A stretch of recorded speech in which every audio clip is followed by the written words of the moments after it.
Hello and welcome everyone to this health panel, Common Questions in Whole Food Plant-Based Nutrition. This is organised for Toronto Veg Food Fest this year, which is organised by the Toronto Vegetarian Association. This panel is co-organised by Plant-Based Canada, and we'd like to thank the Toronto Vegetarian Association for this opportunity to participate. We have a wonderful group of panelists today, all healthcare professionals, plant-based from different healthcare disciplines. So we truly have a multidisciplinary roundtable today. My name is Dr. Zahra Kassam. I'll be moderating the session today. And I'm going to start by introducing our three panelists. I'll start with Michelle. Michelle Fideli has been a registered dietitian for over 15 years. She graduated from Ryerson University with a Bachelor of Science in Human Nutrition, then completed her dietetic internship at the University Health Network in Toronto. She is completing her Masters of Science currently, specializing in healthcare leadership. She has worked at the Stronach Regional Cancer Centre in Newmarket, Ontario since 2010. Her clinical focus is in the importance of the role that nutrition holds throughout the cancer trajectory. She sits on several provincial oncology committees with Cancer Care Ontario. She has co-founded Plant-Based Canada with the mission to promote plant-based whole food nutrition that is sustainable, the healthiest possible, and promotes the well-being of the planet and all its inhabitants. She is an active member in the community, advocating for optimal nutrition for school-aged children and encouraging a plant-based lifestyle. She is a member of a school council and helps facilitate their Healthy School program. Thank you, Michelle, for being with us. Oh, thanks for having me. Our second panelist is Dr. George Cho. He is a licensed naturopathic doctor who focuses on lifestyle medicine. He is a member of the Canadian Society for Exercise Physiology and the American College of Lifestyle Medicine, as well as the clinic lead for Compassion Health Toronto. Dr. Cho also works with a non-profit organization called Lifestyle is Medicine and helps run webinars and also their disease reversal programs. He practices in Toronto, Ontario, and also works in the Exercise Physiology Department of Cleveland Clinic, Canada. And Dr. Cho, I understand you do virtual services, and I see that you do services at home for people as well. Sometimes we do that for in-home visits, yes. Fantastic. George, you are blessed to have a twin brother, Daniel, and together you do a lot of advocacy work in plant-based nutrition with Lifestyle is Medicine. Could you just let our audience know where they can find out about all that amazing work that you do? Because you've been doing a tremendous number of webinars, all free, from with international speakers on current topics, which has been fabulous. Yeah, just very briefly, to learn more about the webinars and some of the programs we do in lifestyle medicine, plant-based nutrition, they can go to lifestylemed.org, so lifestylemed.org. Wonderful, thank you. Our third panelist is Dr. Subhas Ganguly. He is an associate professor in gastroenterology at McMaster University and is based at St. Joseph's Hospital. After obtaining his MD at the University of Saskatchewan, he trained in internal medicine and gastroenterology at the Mayo Clinic in Rochester, Minnesota. He completed further training in gastroenterology and obtained a master's degree in health research methodology at McMaster. His interest in the topic of food as medicine started 5 years ago after he learned that he was pre-diabetic.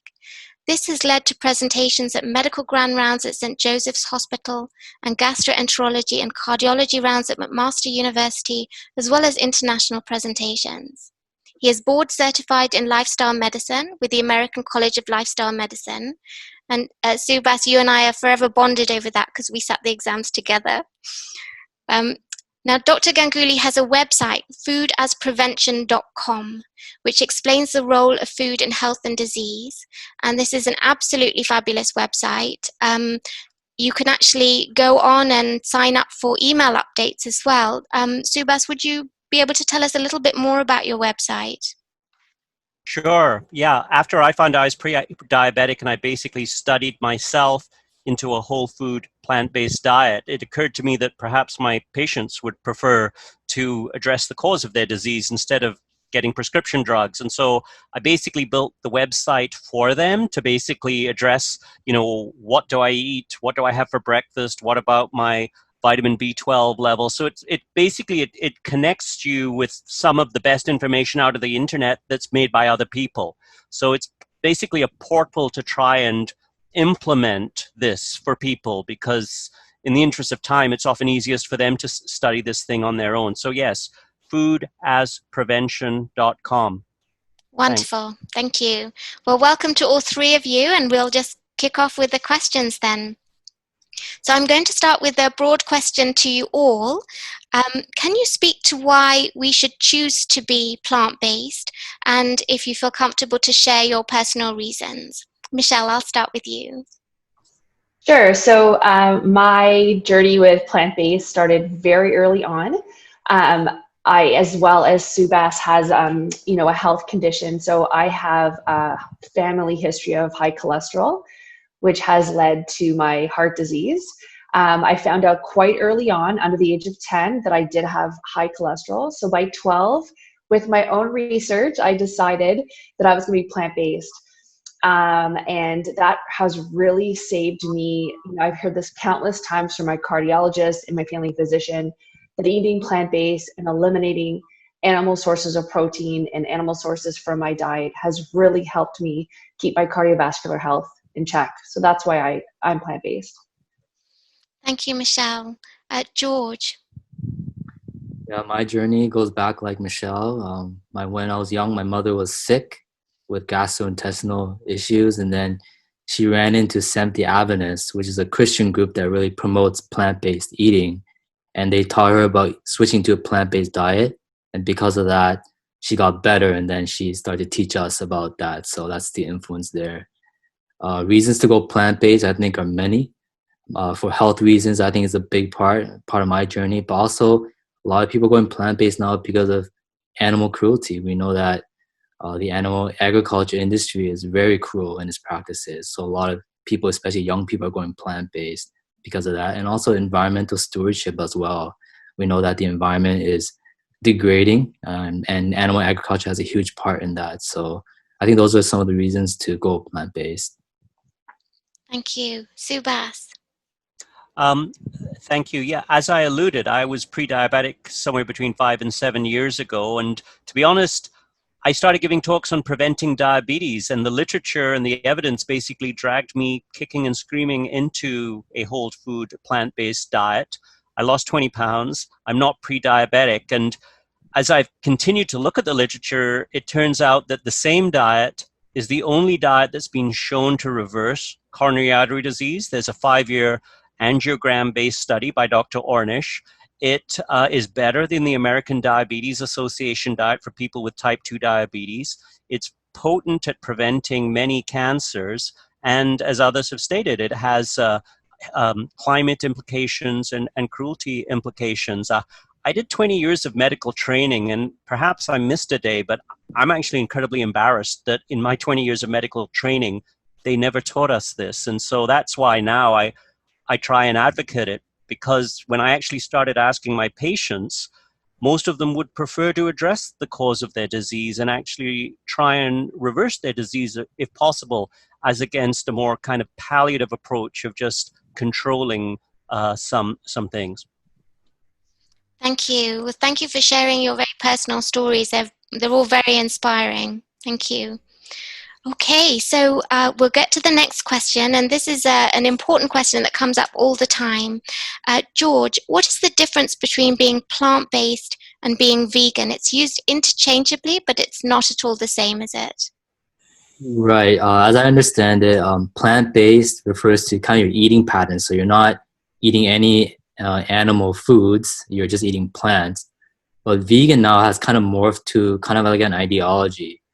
So it's about more than just not eating meat and animal products. It's about the motivations is like animal liberation. So the idea that animals are cruelly treated, they're in bondage, if you will, to the animal agriculture industry. So vegans per se, they they're motivated by the desire to free animals from this cruel industry.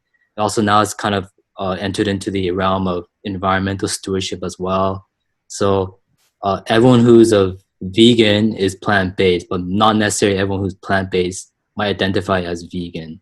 So I think today we're probably mostly focused on the plant-based aspect of that. Yeah. I think one thing that might be good to add is from the health point of view, there's something called whole food plant-based. A whole food plant-based diet means that the food is minimally processed. For example, if you go to a supermarket, it's easy to get a whole bunch of crackers and processed plant-based foods. And while those might be vegan or plant-based, they're not necessarily healthy. Almost without exception, the less processed a food is, the more healthy it is. So if optimal health is one of a person's objectives, it's probably worth their while to try and understand the whole food aspect of this. For example, olive oil is actually processed. If it doesn't grow naturally, then it's processed. You don't see a bottle of olive oil growing on an olive tree. And sometimes people have to do a little bit of thinking to understand that.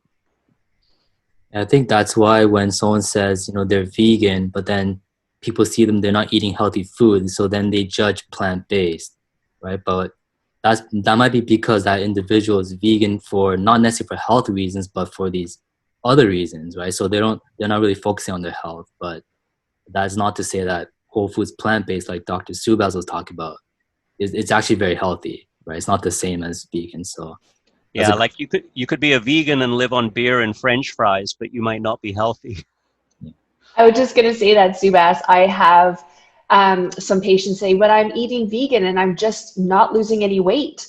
But they're eating potato chips and bagels and all these processed foods and alcohol, like you mentioned, and obviously not doing physical activity, which is huge, vegan or not.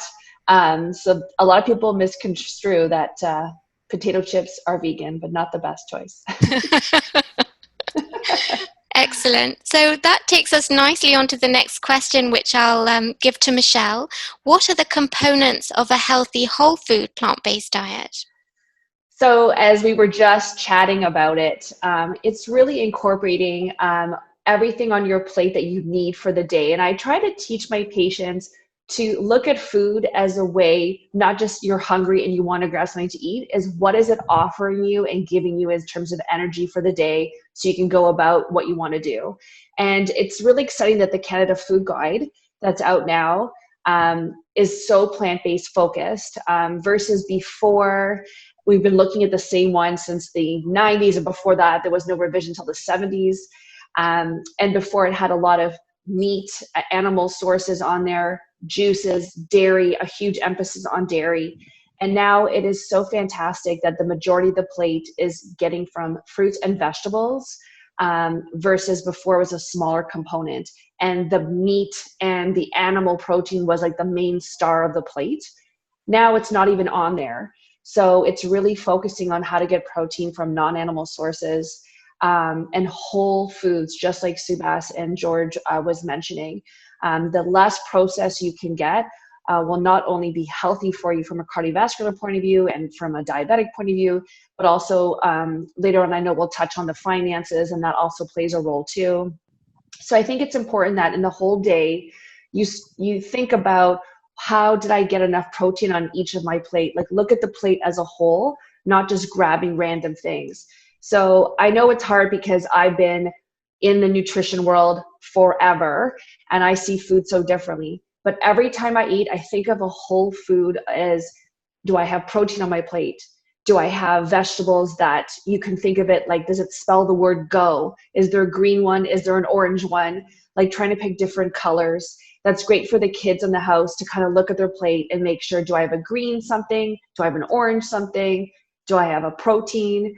And so it starts them to get thinking about what their body needs in terms of their macronutrients to have energy for the day. So I'm really happy that the Canada's Food Guide is really supporting that and supporting a more plant-based focus. Absolutely. And they focus on whole grains and legumes and the plant-based proteins, and as you've quite rightly said, they've taken away dairy and meat as essential. Yeah, exactly. And as well as they're focusing more on the whole grains and less refined starches, which thinking about the glycemic index, looking at the sugar index, where it rates food from 0 to 100, and from a diabetic point of view, trying to stay as far away from 100 as possible, picking more of those whole grains, like a nice dark pumpernickel and beans and lentils. Those will be helpful. So I'm glad they're focusing on that now. Wonderful, thank you. George, we get this question all the time. Can 100% plant-based diet be healthy, and can it sustain me? Can I get all the nutrients I need if I am 100% plant-based? I know that we're going to unpack this more as we go, but I think it's helpful for our listeners to know that it's not just fringe scientists and fringe hippie doctors and what I believe this. I'm going to quote, if I can, Dr. Zahra, two statements from position papers from very reputable scientific health organizations. So number one is the American Academy of Nutrition and Dietetics. This is the largest nutrition organization in the world, and they have a position paper on plant-based diets. And for listeners, a position paper is when a bunch of experts come together, they look at the science and they say, this is our position. So this is what it says here. I'll just quote just a little part of it. It says, it is the position of the Academy of Nutrition and Dietetics that appropriately planned vegetarian, including vegan diets are healthful, nutritionally adequate, and may provide health benefits for the prevention and treatment of certain diseases. These diets are appropriate for all stages of the life cycle, including pregnancy, lactation, childhood, adolescence, older adulthood, and for athletes, end quote. So there you have a very reputable scientific body that's saying that, yes, plant-based diets are nutritionally adequate. Now, the second one is from the Canadian Pediatric Society. And this is not just a bunch of moms who got together and said, let's create a society. This is pediatricians. These are doctors, right? And this is what they say. While planned vegetarian and vegan diets with appropriate attention to specific nutrient components can provide a healthy alternative lifestyle at all stages of fetal, infant, child, and adolescent growth. So so more and more scientists and organizations are starting to realize that plant-based diets can be nutritionally adequate for all stages of the life cycle. So the answer is yes. It can definitely be healthy, adequate, and it can sustain the human. Wonderful, thank you. Michelle, another very common question. If I am plant-based, will I get enough protein? Oh, Zahra, I get that question so often, not only from patients, but friends and family who are concerned about my welfare. They said that I'm not getting enough protein. In fact, I was comparing my family family members who eat meat and me, and I'm actually getting more protein when we wrote out everything we're eating for the day. So just to give the listeners an idea, if you wanted to calculate how much protein you need, on average, we need about 0.8 to 1.2, depending on your physical activity and, of course, your health state, grams of protein for every kilo that you weigh.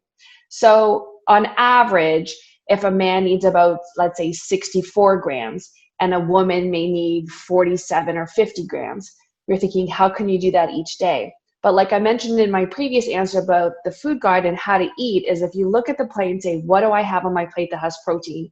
You'll definitely be able to accomplish it. So some examples of things that I eat and how much protein they have in them. So if I would have tofu, which I eat very often, and I incorporate it in like breakfast, in soups, in even cheesecake, and lots of things that I make at home.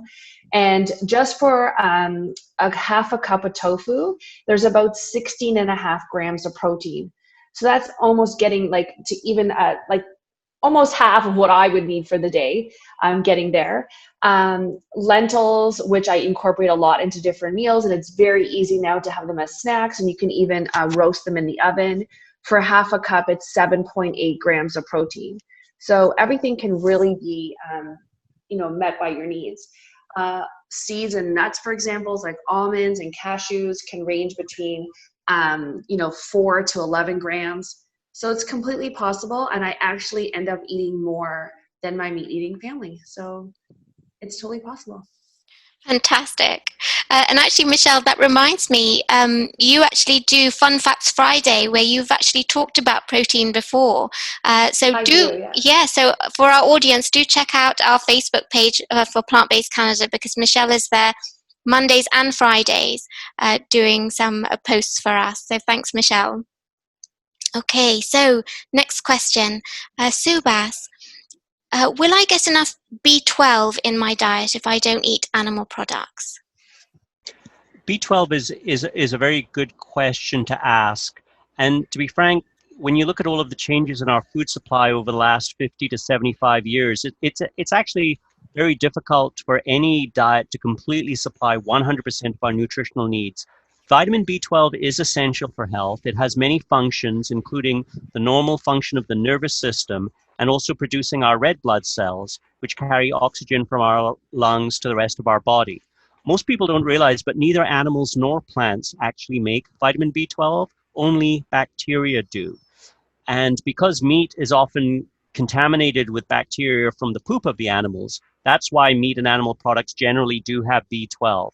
However, plants, including fruits, vegetables, and beans and grains, don't really contain significant amounts of B12.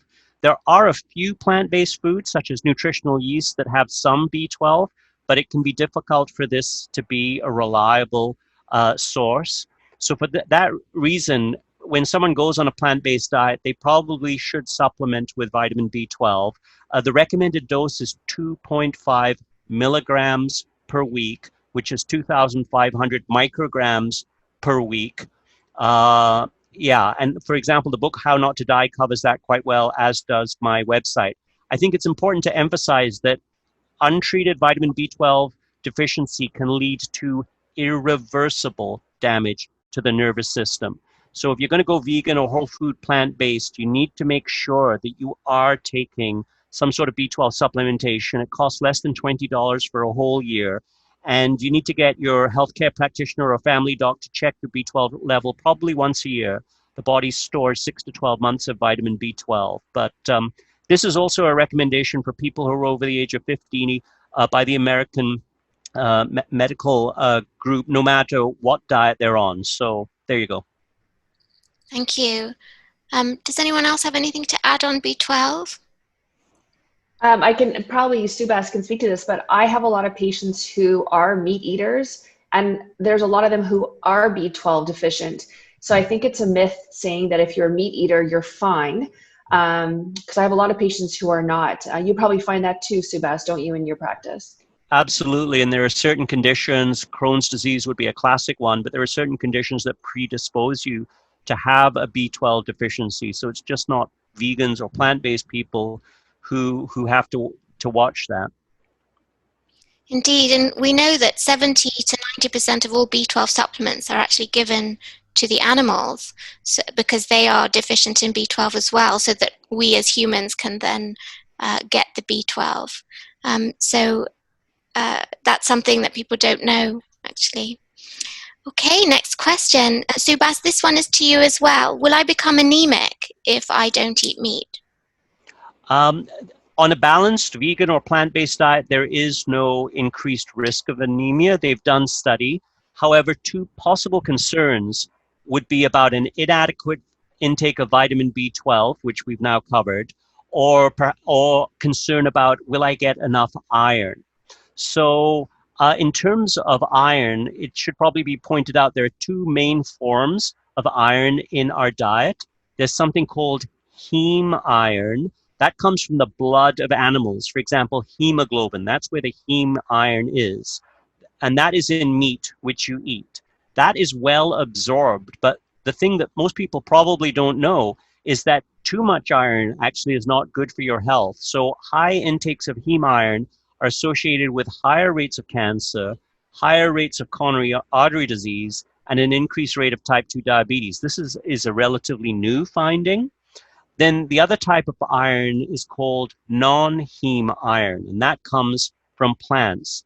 interestingly, the absorption of non-heme iron is very carefully regulated by your gut, and your gut changes how much of the non-heme iron that you eat, which it does absorb, in order to keep your body stores normal. So if you have low iron stores, your body absorbs more non-heme iron than if you had adequate body stores of iron. So, citing the same position paper on vegan diets by the American Academy of Nutrition and Dietetics that Dr. Cho mentioned, they say while vegetarians consume as much or slightly more iron than omnivores, their body stores do tend to be lower.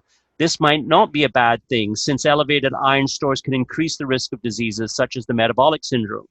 Their conclusion was that because studies have shown that Western vegetarians have similar levels of hemoglobin and iron status to non-vegetarians, this is not a problem or concern.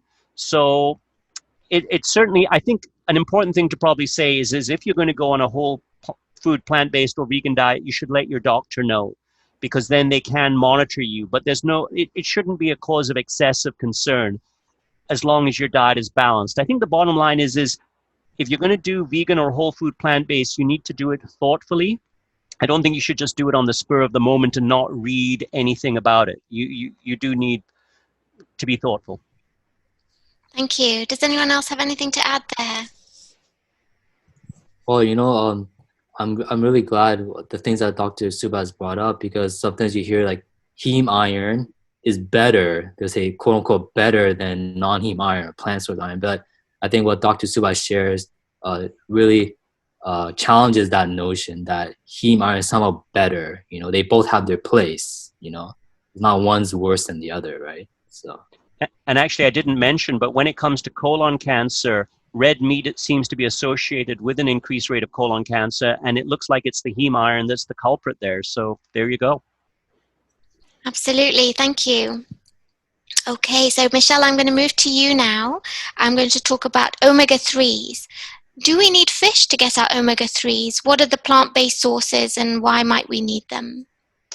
Yeah, so I do get that question from patients, but also personally from my family. And as I mentioned, I do have a family history of high cholesterol. So of course my family and friends are saying, shouldn't we just eat fish, Michelle? Why are you not eating any fish?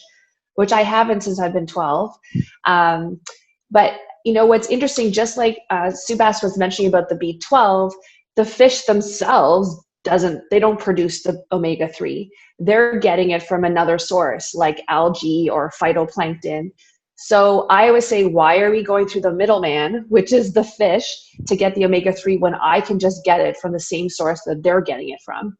So there's other sources of like omega-3. There's three types of omega-3 fats. There's EPA, which you've probably seen on the vitamin bottles, DHA, and ALA. And so what gives you a lot of ALA, which is the alpha linolenic acid, are things like the seaweed that you can have or algae you can have. And there's a lot of like flaxseed, walnuts, canola, avocado. Like there's a lot of different sources of omega-3 and ALA you can get. In terms of the EPA and the DHA for vegans, you can definitely get it from, like I mentioned, the algae or the seaweed. You can also get phytoplankton. So it's the plant because plankton signifies like many types of animal sources and plant in the ocean, but phytoplankton is the plant version, and it does contain omega-3. So no, you don't have to eat fish. Excellent news. Michelle, I'm going to stay with you. How will I meet my calcium requirements without dairy? And don't I need dairy to keep my bones strong? Yes, I do get that question often. And as we age, you worry about it. And as I'm getting older, I do worry about my bone health. But it's amazing how many, just like we're mentioning with B12, meat eaters are low in calcium, and you don't need to have dairy products to get your calcium. So on average, for someone who's less than 70 years old, you need about 1,000 milligrams a day. Someone who's older in life experience is more 1,300, 1,500. It depends. You'll definitely have to talk to your healthcare professional if you're concerned about that too. But sources that can give you that amount. So if you know you need about 1,000 to 1,300 as your average, if you have a fortified soy milk, which I use a lot in my smoothies and in my drink, it's about between 240 and 400 milligrams. So that's a great source. And also a lot of people forget about broccoli. Even if 1 cup, and I'm just making sure I'm getting the dose right for you, it's 35 milligrams of calcium for a cup of broccoli. Quinoa has it as well. Dried figs, chia seeds, which I use endlessly for chia pudding because my daughter loves it. And that has 63 milligrams. So just like Subhas mentioned, when you're becoming plant-based, you can't do it overnight. It took a long time, and I'm sure everyone here like listening can appreciate it, that in the early 80s when I was becoming plant-based, there was not much information out there. And so I probably wasn't the healthiest plant-based person. And that's why you want to do it with a lot of like thought and a lot of intention, and seek some help from a healthcare professional that's regulated and knows a lot about plant-based. But definitely calcium is not an issue. And if you're concerned, you can always go to your healthcare professional to get blood work done and to check your levels. Thank you. Any other comments on that? One thing that might be worth mentioning is I think often when people ask the question about calcium, it's because they're thinking about their bones. And to put it in context, I think when people end up with osteoporosis or osteopenia, often the problem is actually that they have a low vitamin D level. And so if you're concerned about your bones, living north of the 49th parallel here in Canada, vitamin D is made in your body after exposure to sunlight. And so it's well worth getting your vitamin D level checked. Ironically, in Ontario, you actually have to pay because the government won't pay for that to be done. It's, I think, about $37. There's actually some emerging data. There are several studies that show that people with a normal vitamin D level are less likely to get complications of COVID as well. So I think there's a lot of reason, if you're concerned about your bones, ask your healthcare provider to check your vitamin D level. I do it a lot in the patients that I see, and I find that like maybe a quarter to a half of people need some sort of vitamin D supplement. So for Canadians, that's probably a must if they're concerned about their bones. That's a great point, Subhas. Yeah, thanks. And you know, I wear a lot of sunscreen when I go out, and people say, well, should I not wear sunscreen and I'll get vitamin D that way? And that's not what we recommend either as healthcare professionals. So definitely getting your vitamin D checked and going on either like drops or supplements, you can definitely do that too.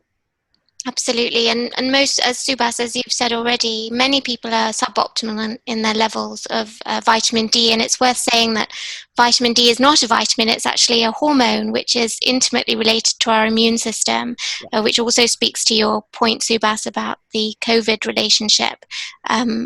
Perhaps, but there are other reasons as well. And from a cancer standpoint, there is data suggesting that more optimal levels may be associated with lower risks of certain types of cancers. So Michelle and I, from a cancer point of view, also recommend vitamin D supplementation to our cancer patients for that reason. And then the other piece of bone strengthening is the exercise part of it, which we mustn't forget. And I think one final thing on vitamin D is many cultural groups, including actually Indians, they actually value fair skin. And so I find that Indians and people from the Caribbean have some of the lowest vitamin D levels I've ever seen. And so, interesting. Yeah, so they absolutely, because culturally they don't go out in the sun. So it's really important. It's almost impossible to predict what a person's vitamin D level will be. So for $37, I think it's a bargain. Thank you. That's great advice. Okay, so Subhas, I'm going to move back to you. We have touched upon this, but red meat and processed meat, do they cause cancer? Well, the simple answer to that question is yes, they do. There were 2 large studies that followed 83,000 nurses and 37,000 male healthcare professionals for over 20 years, and they looked at their diet and the diseases that they got. They divided people by diet in terms of how much meat they took in, and they looked at the those who had the lowest 20% of meat intake versus those who had the highest 20% of meat intake. And they found that the men who had the highest 20% of meat intake had a 24% increased rate of cancer. For the women who had the 20% highest meat intake, they had a 17% increased rate of cancer. Processed meats such as salami, bacon, wieners were particularly bad, and an increase in intake of just one serving per day of processed meat was associated with a 15% increased rate of cancer deaths. But it wasn't just cancer. The highest 20% of total meat intake had an increased total mortality, increased by 37% by men and 24% in women. And the rates of death from heart disease were also higher. In a separate study in France, they looked at 42,000 people. They looked at their intake of plant-based foods, and they followed them for 7.5 years. And they found that when they looked at people who were in the highest third for fruit and vegetable intake, so it's kind of the opposite question now, those with the top third of fruit and vegetable intake had a 14% lower overall cancer rate and breast cancer rate, a 24% lower rate of prostate cancer, and a 32% decreased rate of bowel or digestive cancers. So yeah, it's worth avoiding from that point of view. Indeed. Does anyone else have any other things to add there? Yeah, Zahra, coming from a cancer background and where I work every day, it's actually absolutely something I critically mention to all our patients that they should eliminate as soon as I meet them at the cancer center moving forth on treatment.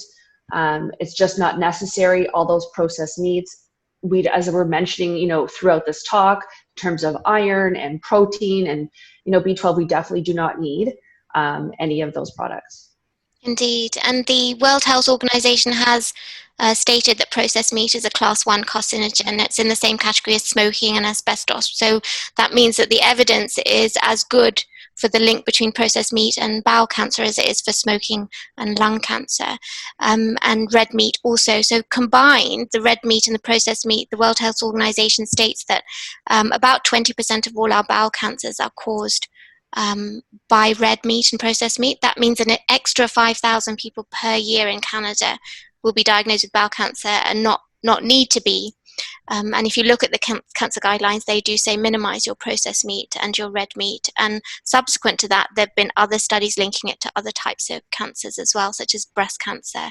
So all round, not very good. And as Subhas has said, it's linked to other aspects of health as well, not just cancer. All-cause mortality, indeed. Okay, what about white meat then? Subhas, I'll stick with you. So people say, well, white meat is more healthy. Is this true? So by white meat, I'm assuming that people are basically referring to chicken. So I think it's slightly less toxic in terms of heart disease, for example, but chicken has its own problems as well. There's something called advanced glycation end products, and chicken actually has more advanced glycation end products than beef. That is felt to be a possible risk factor for Alzheimer's.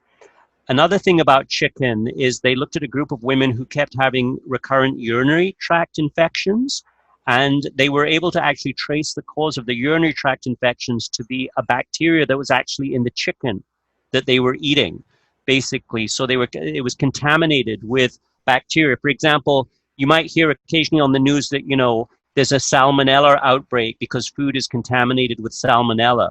Well, I was actually amazed to learn that if they test chicken and find that it has salmonella, they call that normal, because salmonella is normal. Basically, it's so common that chicken that you buy in the shop is contaminated with it because it comes from the bowels of the chicken. So cooking is obviously essential. Then there was a big study out of England called EPIC, where they followed tens of thousands of vegetarians. They found that increased chicken consumption was associated with a 72% increase in the rate of cancer of the pancreas for every 2 ounces of chicken per day. 2 ounces of chicken is actually very little chicken per day. They also found an increased rate of 2 blood cancers, lymphoma and leukemia, which they thought might be related to viruses found in the chicken. So if your primary goal is to be healthy, chicken is probably not your meat that you want to have. You're probably best to just move on to plant-based. I'm in total agreement of that. Any other comments on the chicken? Just like Subhas mentioned, thinking from I was also wear the cardiovascular hat too, that animal products have saturated fats. They're going to increase your bad cholesterol, the lousy one, the LDL. It's not going to be helpful with raising your HDL, which is your happy cholesterol. So just as Subhas mentioned, it's best to move forward and past it and not to fall into that trap that chicken or white meat is a healthier option. Indeed. And if we look at things like the estrogen in your body, the level of IGF-1 that goes up after you eat a meat meal, which includes white meat, that still is the case with white meat as it is for red meat. And to your point, Subhas, on salmonella, it's absolutely terrible, but about 12,000 Canadians get hospitalized every year due to food poisoning, which is mainly due to the animal products. So that's something that people don't know. So thank you for bringing that up. Okay, Subhas, I'm staying with you. What about soy? So soy and breast cancer, that's a common question that Michelle and I get at work. And the reasoning being that people believe that soy contains estrogen that may increase your risk of breast cancer. Great question, and it is a little bit of a complicated question, so I'll invite the other participants to jump in at the end. This is probably a good point for me to reference a book called How Not to Die by Dr. Greger, Greger. That's a book that covers the role of different foods in the top 15 causes of death in the USA. It has an excellent section that talks about soy and breast cancer in there.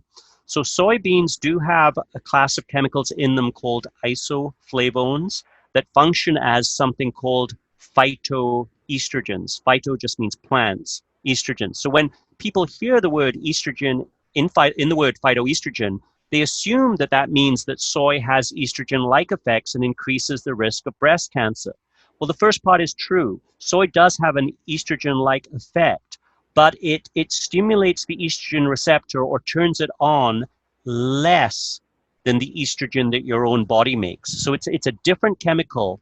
And so when we have the phytoestrogens in our system, they compete for our estrogen receptors with the estrogen that our body makes. But because they stimulate the receptor less, they basically block the receptor and stop our own body's estrogen from stimulating it. So the net effect of phytoestrogens in our body is to decrease the stimulation of the estrogen receptors, among other places on breast tissue.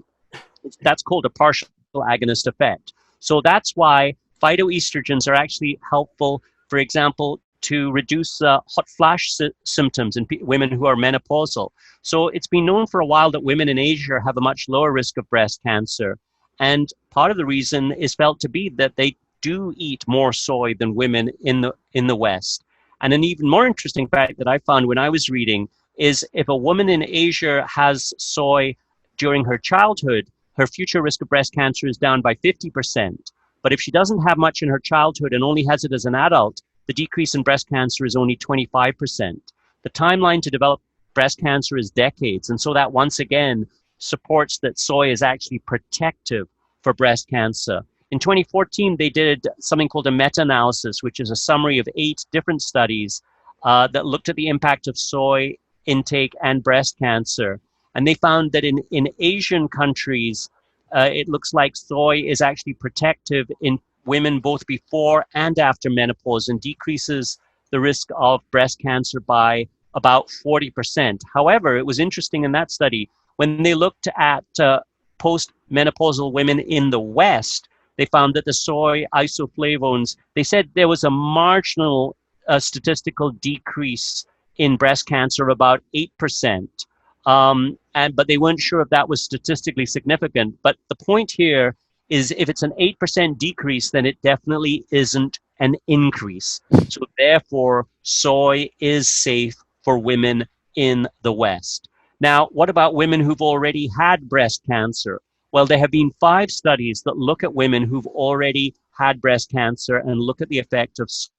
And overall, the women who consumed the most soy had a longer life expectancy and had a significantly lower risk of recurrence of breast cancer. That effect was seen in women who had estrogen receptor positive or negative tumors, and also in younger and older women. About 15 years ago, this was raised as a question based on some data, but we now have multiple studies that can finally put this to rest. Women do not need to worry about soy in terms of their risk of breast cancer, or if they have breast cancer, they don't have to worry about an increased rate of recurrence. Thank you, Subhas. That's an excellent answer, and I hope we can put this myth now to rest. Michelle, anything to add? Yeah, so I get this, you can imagine how often I get this questions probably on a daily basis, and everything that Subhas has mentioned is, absolutely correct. And I often tell our patients to go on to Cancer Care Ontario. They have a website listing there of a study that was done over 3,000 Ontario women, ages 25 to 74.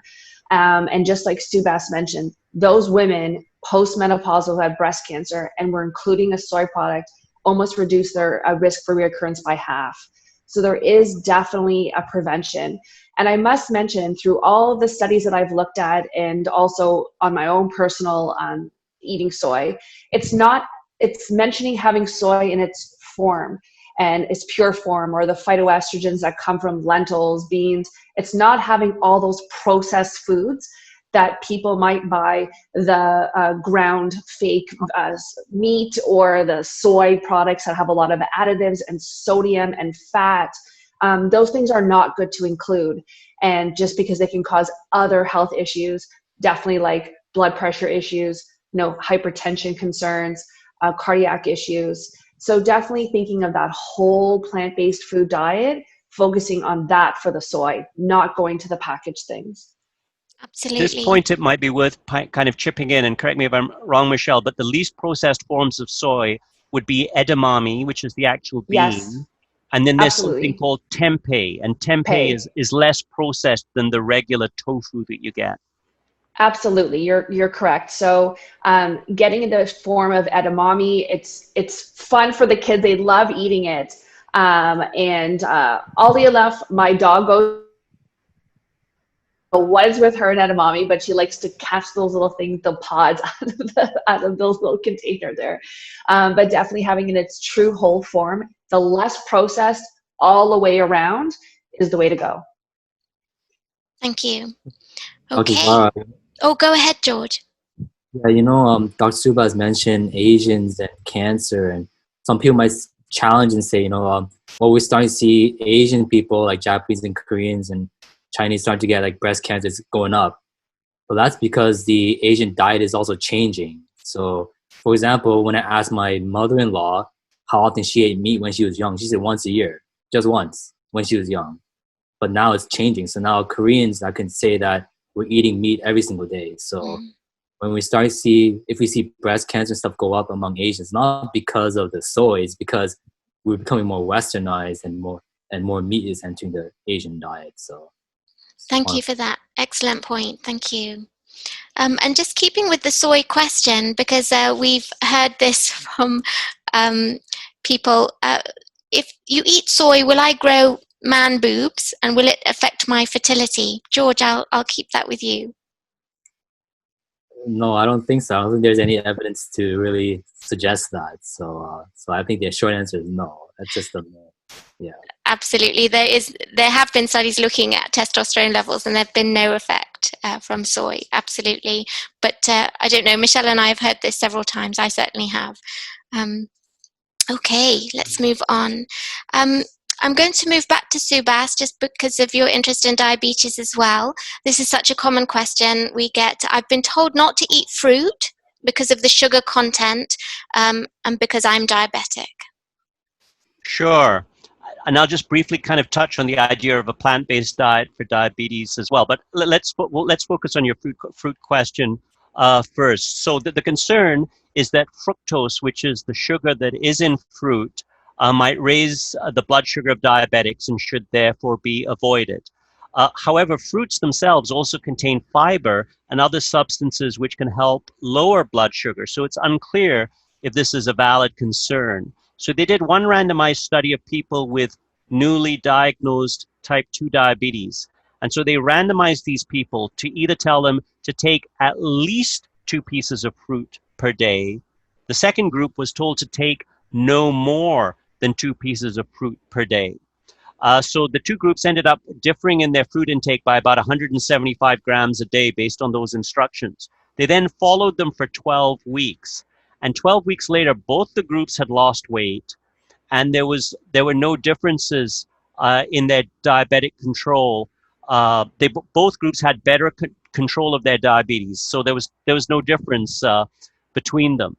Then I actually found a very interesting study actually from South Africa back from the 1970s.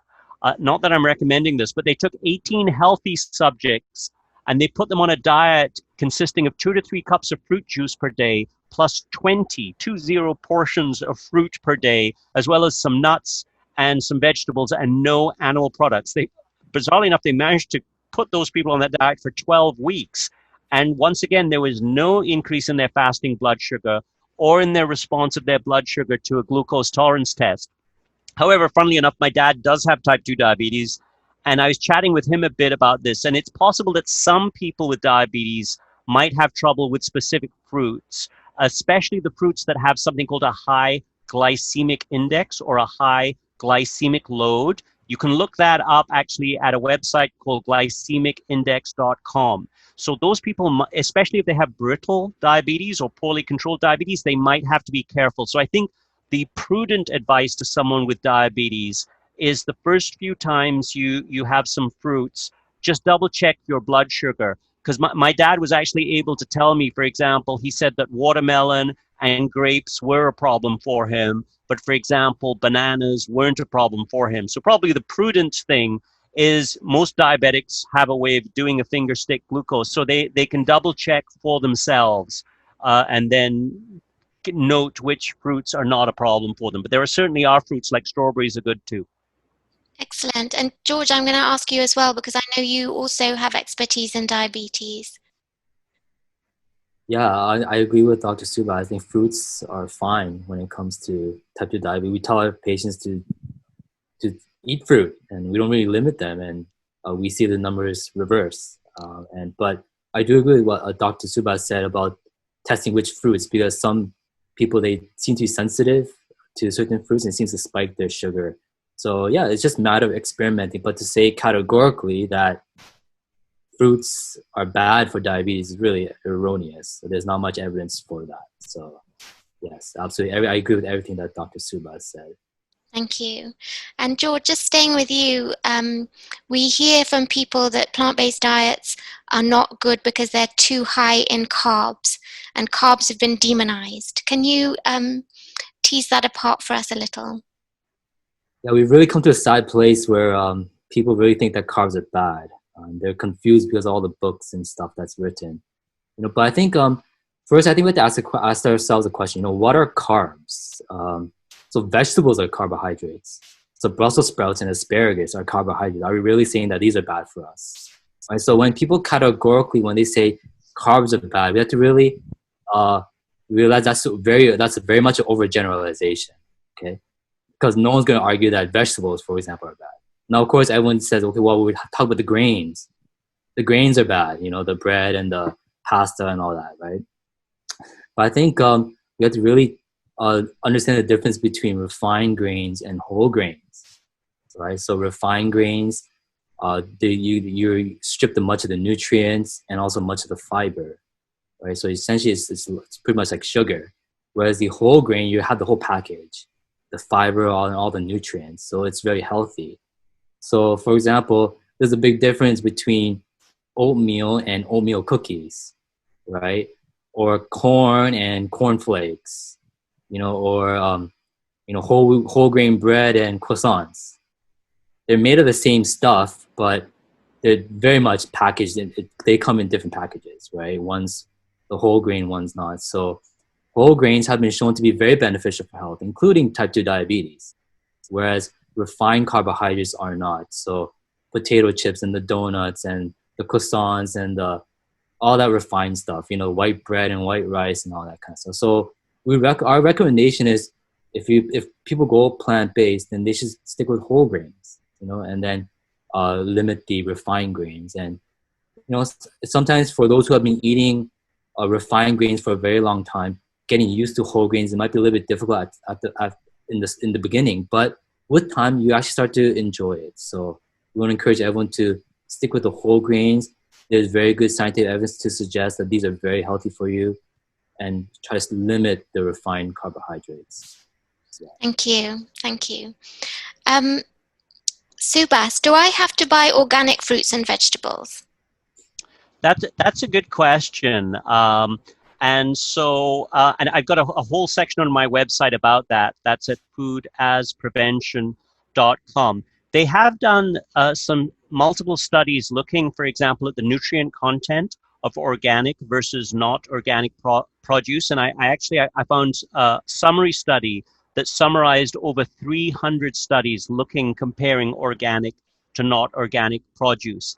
There were some minor differences between the two that probably don't reach clinical significance, although there was one heavy metal, which is a toxin called cadmium, that is actually significantly lower in organic produce. I think the main difference between organic and not organic produce is actually the amount of pesticides. Now, it's not unusual that people will say to me, oh, well, how do you know they just don't make it up and say it's organic when it's actually not? How can you trust it or believe it? So like I said, they looked at over 300 different studies, and they actually looked at what proportion of the organic versus the not organic produce was positive for pesticides. So what they found is when it comes to fruits, 11% of organic fruits and 76% of the conventional fruits were positive for pesticides. That's a difference of 65%.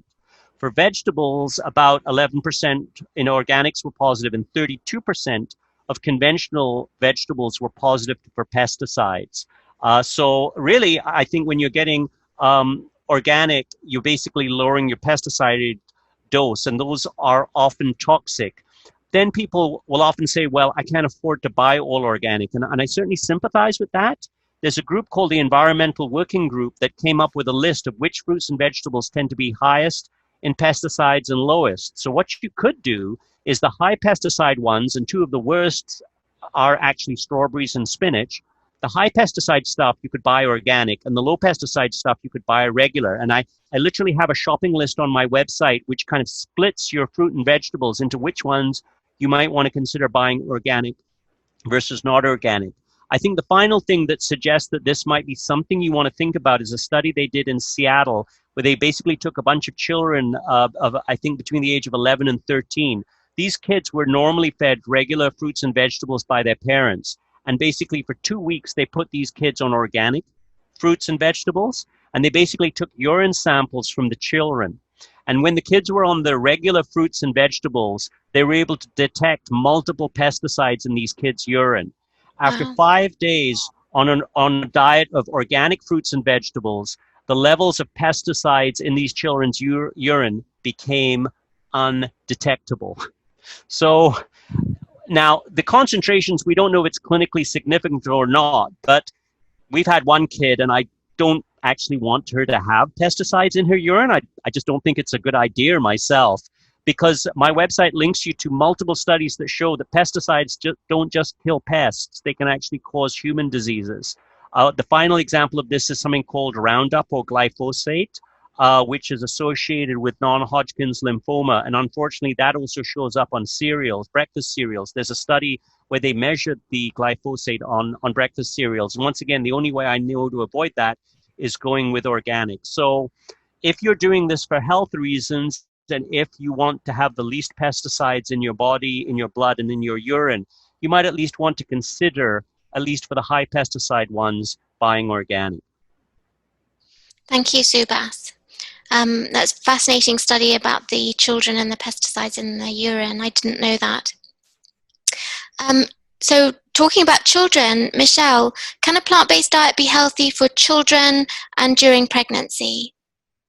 Yes, absolutely. And this is one of my personal interests in children and plant-based and also pregnancy. I've worked with countless women who wanted to be plant-based throughout their pregnancy.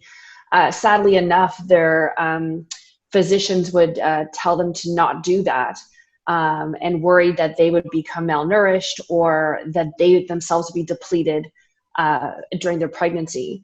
I work closely with their physicians and able to have a very detailed plan of how to do this.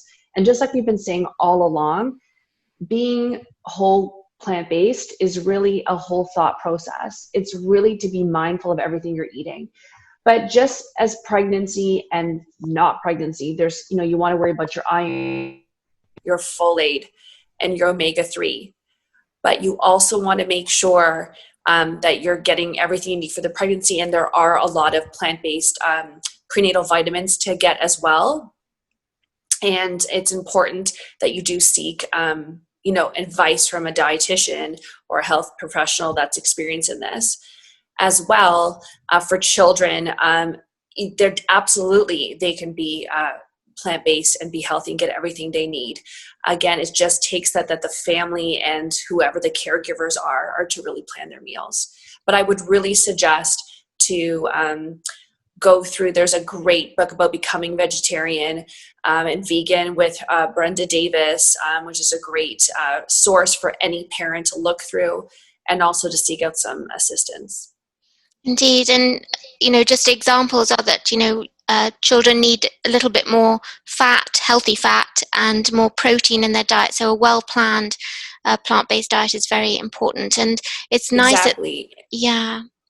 And just using great healthy fats, monounsaturated, polyunsaturated fats, like avocados, nuts, seeds, using in their cereals, and also getting them in the kitchen and getting used to cooking and everything. It's really going to build an entire lifestyle and move forward of healthy eating. Absolutely. And we know that chronic disease starts in childhood. We know that from... Absolutely. And, as being a child who had chronic disease early on from family history, it is very dear to my heart to really instill healthy eating early on and the value of eating whole foods and getting back to either growing your own vegetables or getting more together with the earth in the environment and know where your food comes from instead of just going through a drive-through or getting a package of something that the children are not connected with the environment. Absolutely, great point. And also to your point about resources, there are now so many great resources from children's, from pediatric point of view. There's the Plantation Project have a great handout information, PCRM do. There's Plant-Based Juniors, which I think, Michelle, you told me about. And also the Plant-Based Pediatrician, Dr. Jackie Busey, who has a wonderful website and lists all those references. So that would be good. Really. Okay, so we're back again with Michelle. Michelle, we got interrupted while you were talking, so do go ahead. So moving on past the pregnancy into childhood, toddler, and in school-age children, it's totally possible for them to be eating as plant-based. Even through my own experience with the pediatrician that I've been working with, when my daughter was much younger, it was also thought to just, just give her meat, it's fine, like why make things complicated? And it's amazing to me how much education needs to be done even with healthcare professionals. And I know from my physician colleagues, and I know both Zahra and Subhas, you can speak to this, that through your whole education of your training, there's very little nutrition that's actually provided to physicians, and the patients look and regard physicians as the word. I have gone to my own physician and they ask me, tell me what I can say for this patient and tell me what I can say for this. So it would be great if dietitians maybe can get into the medical training and teach some of the physicians to be. Absolutely right. Okay, Subhas, I'm going to circle back to you. You have talked about fruits and sugar content. What about plant-based diets in managing diabetes? Sure.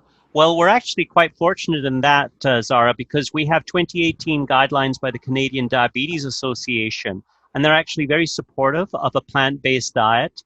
The Mediterranean diet is good at preventing diabetes, and they point out that it's actually the overall pattern of this diet, and the fact that there are more fruits and vegetables, which is probably why it's effective. Diet therapy can reduce something called the HbA1c, or glycosylated hemoglobin, which is used to monitor diabetic control. It can reduce it by 1 to 2%, which is a lot.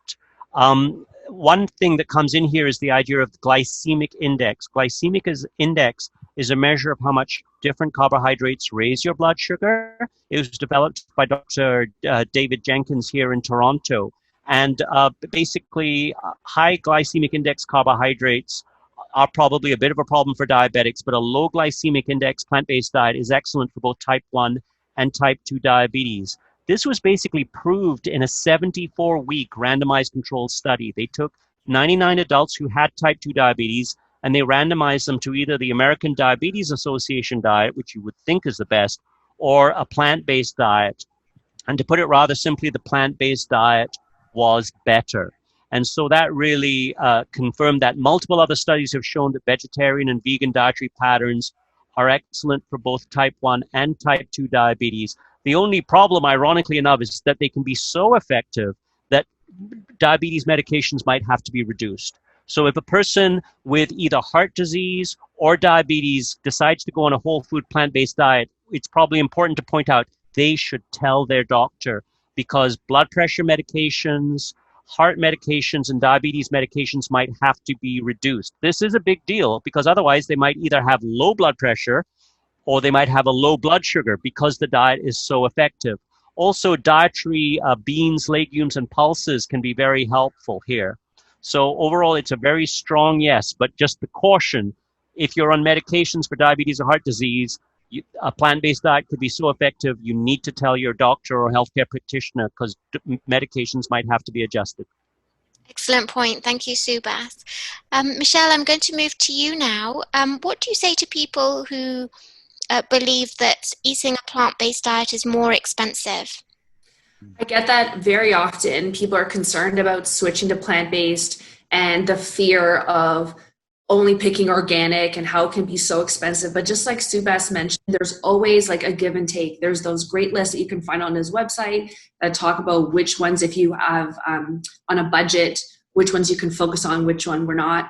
I'm, very conscious about being sensitive to people's, different situations in their household.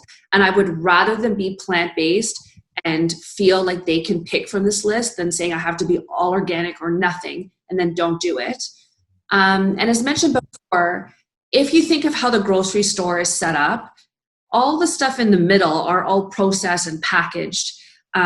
If you stay in the fruits and vegetables section, and then you can go into the aisles where have the dried beans and lentils, you're actually going to save a lot. There was a study that was done for the Journal of Hunger and Nutrition, and they were looking at plant-based individuals, and they compared it to people who were buying meat-based, saved about $750 a year. And when I go to the grocery store, I look at meat and other animal sources, and it's about $7 to $8 a pound for beef or pork or whatever you're purchasing. And I can get a whole lot of that $7 to $8 of rice and great pasta and fruits and vegetables. And that could last for many meals. And kind of cooking in a planned way is very effective. And if anyone's interested about meal planning and vegan meal planning, on Dietitians of Canada, they have a meal planner. So you can put in that you're looking to do vegan and budget friendly, and they actually help you to manage it out. So there's so many resources out there, and it's actually much more cost effective. Wonderful. I didn't know about that resource. That's excellent to tell our audience. Sorry, what was the website again, Michelle? So if you go onto Dietitians of Canada, it can lead you to how to create a menu meal plan. And then you'll be able to do one. There's one for diabetes. There's pregnancy, eating on a budget for children. There's vegetarian. There's vegan. So you're able to kind of create a shopping list and help you out. So the more organized you are to go grocery shopping, and don't go when you're hungry because that's a total disaster. The better you can make, like whatever you have for dinner the night before, you can pack for the kids for lunch the next day. So you can really extend the budget out, which will make it a whole lot easier. Excellent, thank you. George, this next question is for you, and this also ties in with a question we got from one of the TVA members. Even vegans get sick, and the question from the TVA member was, I struggle with most of the literature regarding vegan diets, as they are often written with the objective of supporting a vegan diet and pointing out how non-vegan foods cause many ailments. I am vegan and I think I eat a healthy diet, no fried foods, no added oils, mostly fresh fruits and veg, yet I still have issues. For example, inflammatory hemorrhoids, sore joints, inflamed breasts, and I also have a condition called Raynaud's. What advice could you give for someone who eats a healthy vegan diet but is still dealing with other issues, with health issues? I mean, we don't know this individual's health history, so it's going to be very difficult to kind of really address that person specifically. But generally speaking, some people challenge plant-based nutrition, saying that, they know such and such individual who's vegan, they got sick, right? And for that, I think the simple answer is that no one's claiming that a plant-based diet, even a healthy one, is a perfect diet. Right? What we're saying here is that it is a good diet, and based on the evidence, probably one of the more optimal types of eating patterns. So just because we can't eat a perfect diet does not mean that we shouldn't choose a better diet. And I think what we're saying here is that plant-based nutrition is definitely the better diet based on scientific evidence. But now for vegans who might be frustrated because they're supposedly eating healthy and they're still getting sick, I think it's important to recognize that health has a lot of different components to it, not just nutrition. So when vegans or plant-based people come to me and they say, they're like this individual, we talk about, are they exercising? Maybe there's some genetic components, or maybe even social health. We really underestimate the impact of stress and just social relationships and how negative relationships can really impact our health, on the environment and things like that. So again, it's hard to go into specifics, but there are many other components of health that I think needs to be addressed, not just what we eat. If we're in a stressful environment, that is going to impact our health, even if you eat healthy, right? However, that's not to negate the importance of choosing a good diet, which we believe is a plant-based diet. So again, no diet is perfect, or no diet is 100% perfect. But there is a better way of eating. What we're saying here is that plant-based nutrition, as a component of good overall health, is really the way to go. So that'd be my quick answer to that question. That's excellent answer. Go ahead, Subhas. Two thoughts that go with that is I have a hunch that Zahra will smile when there's a lovely mnemonic that we learned when we were studying for our lifestyle medicine exam, which is good health requires addressing feet, fingers, forks, sleep, stress, love. Those are the 6 pillars of lifestyle medicine. So feet is exercise, fingers is avoiding noxious substances such as alcohol and tobacco, forks is what you eat, sleep is getting enough sleep, stress is having a way of dealing with stress, and love kind of covers having meaningful and supportive relationships. So those are some of the other things, among which Dr. Cho mentioned, that contribute to health. So it is a big package. Absolutely. Yeah, and I wanted to just add on to what both of you are saying. And I know, Zahra, we talked about this before. And, being plant-based for so long, but still having the health conditions, sometimes there are other individuals who want to make you feel bad that you're not doing it properly. And, I have been, plant-based for so long, but that doesn't negate, like George was mentioning, there's genetics, there's other issues going on. And I don't want people who are, becoming plant-based or who have been and then now have a health condition to feel like they failed or that they did something wrong. They have to know how amazing they're doing for their health, and that if they weren't plant-based, that they might have had heart issues or diabetes decades before that it showed up, and for them not to give up and not to feel bullied or meant to feel bad about themselves from other people. I'm sure George and Subhas, you hear that from patients too, right? Absolutely. Thank you. So the last question, George, what would you say to people who tell you that giving up animal food sounds really extreme? Yeah, I think that is changing because I think it's becoming a little bit more mainstream. But there are still good swaths of the population that thinks this. And when we say something is extreme, we have to recognize that extreme is a relative term. All right. So, for example, if I go to Korea and I say that I'm going to stop eating rice, they're going to say that they're going to look at me and say I'm extreme, right? But of course, you can live your whole life and not eat rice and still be healthy. You don't need to eat rice to be healthy, right? But because everyone in Korea eats rice, when you cut off rice, they think you're extreme, right? So the only reason why we think that eating plant-based is extreme is because everyone eats meat and animal products every day, almost every meal. And that's really the only reason why we think it's extreme not to eat meat, okay? So I think we have to recognize that when we say something is extreme, it's always a relative term. Extreme compared to what, right? I don't think our reference point is very good, But, I think it actually goes the other way if you really think about it, I think open heart surgery is quite extreme. Cutting off a woman's breast, that sounds extreme, And then when you look at just the environmental impacts of meat, of animal agriculture, that's quite extreme. So if anything, I think it goes the other way. And I think that plant-based eating protects us from going through these very radical, very invasive surgeries and things like that, injecting yourself with insulin, pricking your fingers every day. That's not easy, that's hard, right? But plant-based nutrition protects from that. So I don't think that plant-based eating is extreme at all. And I think we have to just shift our thinking on that matter and say, it's going to protect me. It's going to be healthful, health promoting. And how is that extreme, right? Now, somebody might say, well, why do we have to cut out meat completely? Why don't we just do everything in moderation, right? But, I don't think, if we're honest with ourselves, that anyone believes in everything in moderation. Everyone draws a line somewhere. So, for example, in Korea, we eat dogs. And sorry, Michelle, but in Koreans, they eat dogs.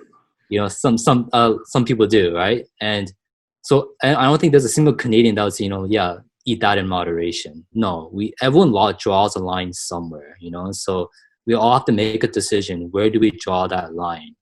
And I like the way that Dr. Walter Willett, he said that meat is like radiation. We don't know what the safe level is, right? So is there a certain level of radiation that humans can handle? Yeah, probably. But what's the safe level? The exact safe level? Probably not. We're not sure. So the same with meat, is there a safe level of meat consumption? Well, maybe, but what is that level based on the science? So we don't really know. So I think we have a choice to make here. And I think a lot of people are choosing to just discard all the animal products because it's not necessary for human health. And I think Dr. Subhas and Michelle really unpacked that in this panel discussion. It's not necessary, and therefore we're choosing to not eat animal products. I don't think that's extreme at all. So yeah, that's my thoughts on that one. That's an excellent answer. Does anyone else have any thoughts on that? It's great, George, everything you said. And talking about extreme is because, I think everyone is changing and starting to understand the benefits of plant-based. And if I think about when I started in the 80s, I looked like I was someone with leprosy eating plant-based. And I remember that I went to a restaurant and I said, I don't eat, I'm plant-based. And they're like, oh, you're one of those people. Those comments are not heard of anymore. People are starting to understand the benefits. And like you said, it's relative what's extreme. And I'm proud to be one of those people. As are we all. I think there's almost an ironic second question. I've started a separate clinic of my own called a Food is Medicine clinic, where I see people with heart disease, chest pain, diabetes, because you can you can reverse those things with diet.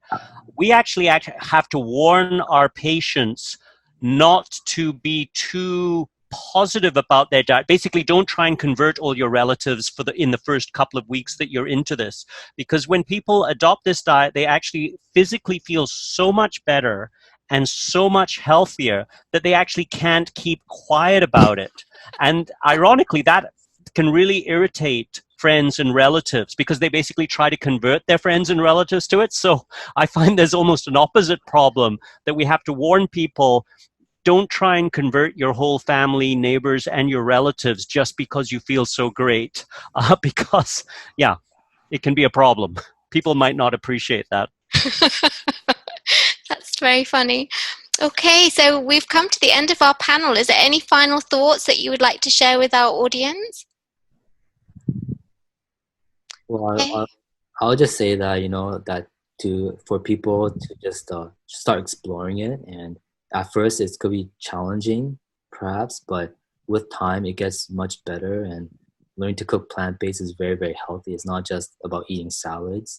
Those salads are great, but plant-based cuisine is so rich. And if with time you start to really appreciate, and also the taste buds do change, your preferences do change. So I want to encourage those who might be thinking about it to really change. And also those who are still struggling to, just give it some time, and things will generally get better. Wonderful. And just to jump off what George was saying, I feel a lot of people feel that it's complicated. Sometimes they look at recipes and there's a whole bunch of different ingredients they never heard of, like tempeh, nutritional yeast. They don't know what these things are. You can make it simple. Just start with the basics, and then you can get more fancy from there. But talking how food is rich, I must admit, my husband is a meat eater.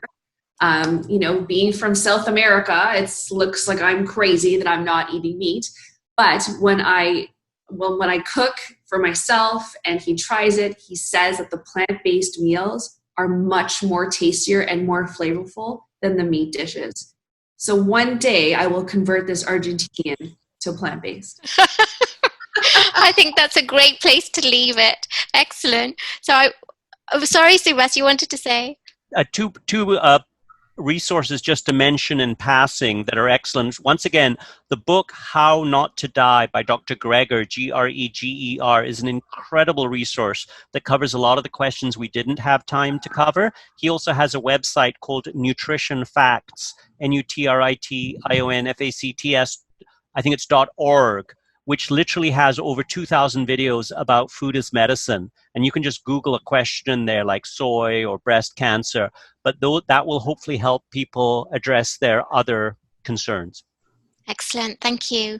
So I will say thank you again to the Toronto Vegetarian Association for hosting us, and to our audience today, and thank you to our wonderful panelists. This has been so much fun. Thank you so much. Thank you, Zahra. Thanks, Subhas. Thanks, George.